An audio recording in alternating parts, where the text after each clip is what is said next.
I saw this come on my feed recently, and I wanted to talk about it because I've made videos about this in the past, and I gotta talk about it again. So if I say the phrase to you, X-Men were always political, what does that phrase mean?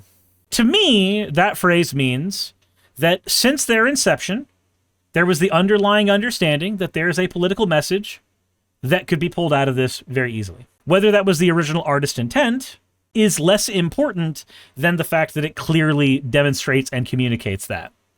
And subconscious thoughts are also an important part of the art process. And sometimes your art can influence, or your art can be influenced by your subconscious thoughts. That said, there are no more submissions in the fan art contest area. So we are instead going to talk about fan art that has been submitted into the regular fan art area. And this one is from PJ Meows. Said mental health has kept me from drawing for a while, but Rob Learn made a request. Brain went burr, this feels good. Virgin Killer Sweater Flames. I do not understand, but yeah, you know, what does Virgin Killer Sweater Flames mean? Please tell me what Virgin Killer Sweater Flames means. Anyway, as always, thank you for your submissions. If you want your fan art to be shown in a future video, the best way to do so is drop it into the fan art section of the Discord.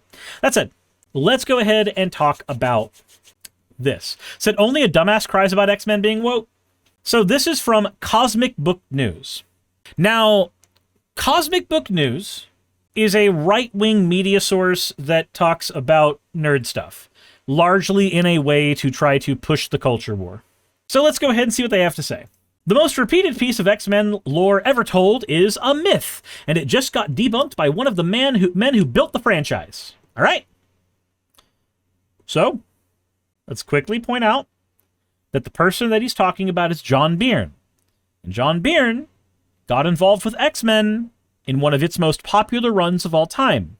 But that run began somewhere around issue 100. Now, I don't know about you, but that doesn't sound like the first issue to me. That doesn't sound like... If that is from the very beginning, then damn near anything from the old golden age of comics can be from the very beginning. John Byrne, the legendary artist behind the Dark Phoenix saga and Days of Future Past, sat down with the New York Times last week to promote his new alternative reality hardcover X-Men Elsewhen. Along the way, he casually detonated the origin story fans have been repeating for 50 years, that Stan Lee created the X-Men as a metaphor for the civil rights movement. Very convenient now that Stan Lee is dead and cannot speak for himself. With Professor X as Martin Luther King and Magneto as Malcolm X. According to Byrne, the framing came later, and Stan simply went along with it. Okay, hold on.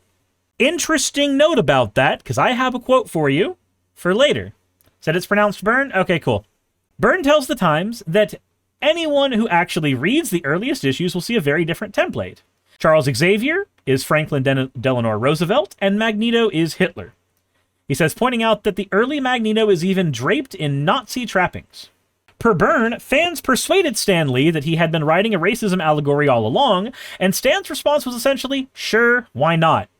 Now, remember, this is the same Stan Lee that after making Spider-Man said, oh yeah, it's really cool that he has a mask on because that means anybody can be Spider-Man. Which meant later we got Spider-Man like Miles Morales and then the 100 different Spider-Men from the Spider-Verse. Was that the intention all along? Maybe, maybe not. But was that something that we managed to get very early on? Yes. Early enough so that you could even say from the very beginning, Spider-Man was made with the mask so that anybody could be behind the mask. Even if the idea of anybody could be behind the mask, if it came later. Tal says, but Magneto was a Jewish Holocaust survivor? We'll get to that. We'll get to that. Per Byrne, fans persuaded Stan Lee that he had been writing a racism allegory all along. Stan's response was essentially, sure, why not? That should sound familiar. It's the same pattern that produced every X-Men were always political argument you've ever seen online in the past decade. Now, do you notice the bait and switch that happened there? Because I noticed the bait and switch that happened there. We went from the X-Men is a racism allegory specifically to the X-Men was always political. Vaguely. Did you see that happen there? In the two sentences? Because I caught it. The mutant metaphor did not start out as a statement about race, and it did not start out as a statement about LGBTQ identity either. Right. But there was that whole moment where a virus was happening to mutants, and it was supposed to be completely allegorical to the AIDS epidemic. That was a thing. Maybe read. Anyway, it started as a superhero book about outsiders. Okay? And readers poured their own meaning into it. It's also not something limited to a small segment of the population. It's something that all fans can relate to. That's the point. So, did you catch the other thing that happened there? You know when somebody says Black Lives Matter and their response is all lives matter? This is that. But again, he didn't just want people to relate to it because of race. He wanted everybody to relate to it. Yeah, so, you know, I'm not gay, but if I see two people in a relationship that's gay and they're happy for one another, I can relate to that because I think that it's good that people can be happy. It may not be written for me because I am not the gay, but I can still relate to it. I think the only person who can't relate to something simply because it does not have a perfect one-to-one to their lived circumstances is because they have a very shallow mind to begin with. Byrne even cites the late Marvel writer and editor Roger Stern on the real appeal. The fans saw themselves in the X-Men because the X-Men were outsiders who only hung out with their own kind. And then it talks about Elsewhen taking a shot at Frank Miller's Wolverine. Neat. Okay, cool. So, the entire point of this whole article was to try to kibosh the idea that the X-Men was always political. Now, again, I believe that our subconscious thoughts influence our writing as much as our conscious ones, and therefore, if you are subconsciously thinking about a struggle between people, it can always be about that thing, even if it was only in your subconscious while you wrote it. As an example, I don't necessarily believe that the writers behind Yu-Gi-Oh! 5Ds wanted to make a conversation about class struggle specifically in the Marxism sense. But they still made a very compelling story about class struggle in Neo-Domino City regardless. So, here we are. Also, just a real quick thing so we can talk about who we're talking about here. This is from Bridging the Geekdoms. In the age of superhero universes and franchise war rooms, quality entertainment journalism matters, yet one site has been increasingly cited in rumor circles and built its brand on alarmist headlines, internal insider quotes, and sweeping verdicts, and that site is Cosmic Book News. Today we're going to have a detailed look at how CBN frames James Gunn and the DC Universe and how it claims frequently either fail to materialize or are outright contradicted by the most reliable reporting.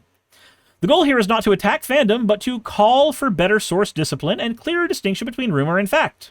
So it's going in specifics about the James Gunn situation. I'm not really worried about that. I just wanted to show you that the idea behind Cosmic Book News, in nerd circles, they are considered a right-wing source. Now, real quick, here's a set of quotes from an interview with Stan Lee. Question. Were you aware that Professor X is more like Martin Luther King and Magneto is more like Malcolm X? Was there a conscious projection there? Stan Lee responds, I think it was certainly an unconscious feeling, yeah. And I never felt Magneto was 100% bad. I mean, there were reasons why he felt that way, but it was just up to Professor X to find some way to make him understand that he was on the wrong track. And the whole civil rights metaphor that ended up being the defining metaphor for the X-Men, did that come along in the first few issues?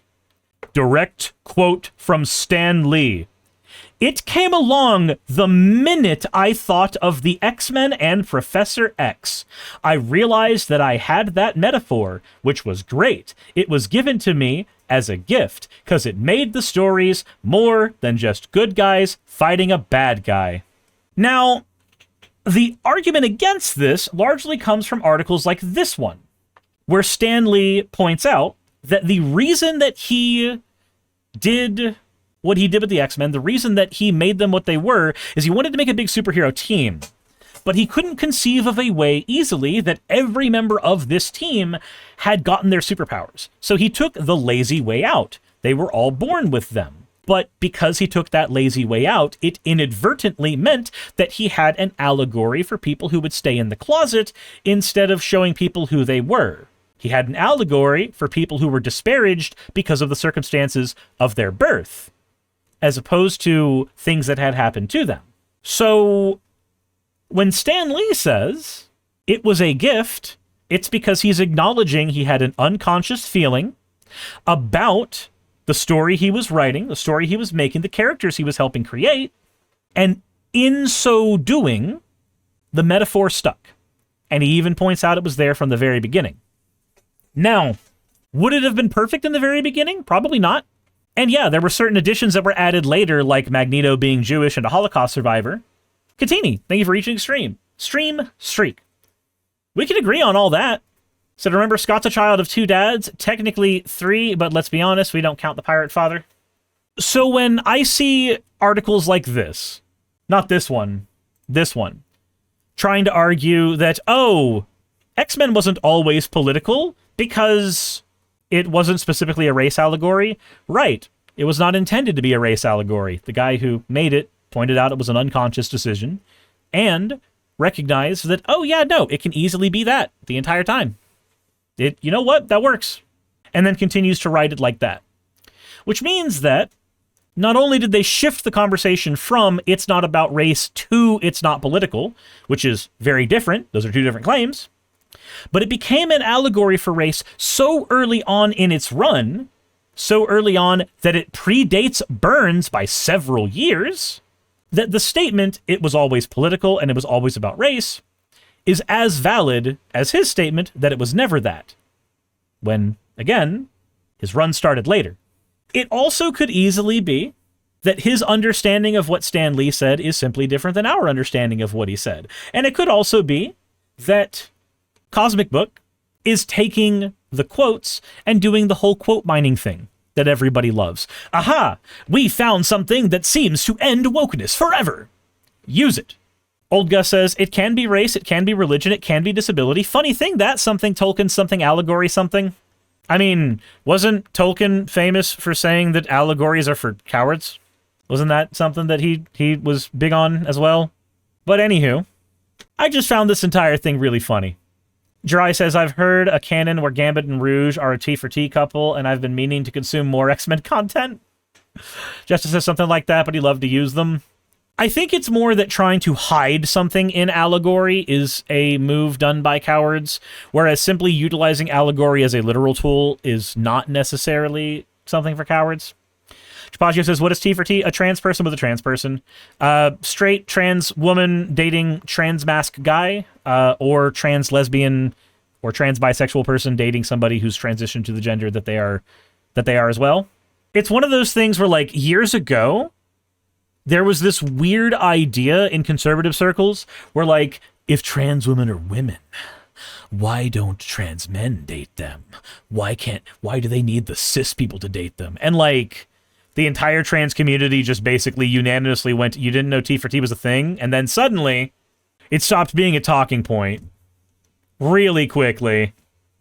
Katini says, I think he was commenting on the Narnia books. Oh, no, he definitely was. He was very critical of Narnia, despite the fact that his friend at the time wrote it. Anywho, I just wanted to go ahead and cover that because I thought it'd be fun. Because just years ago, I did a video on this after researching the whole X-Men origin thing, and it's just funny to see people try to rubber band away from reality. Probably the best way to put it. But yeah, here we are.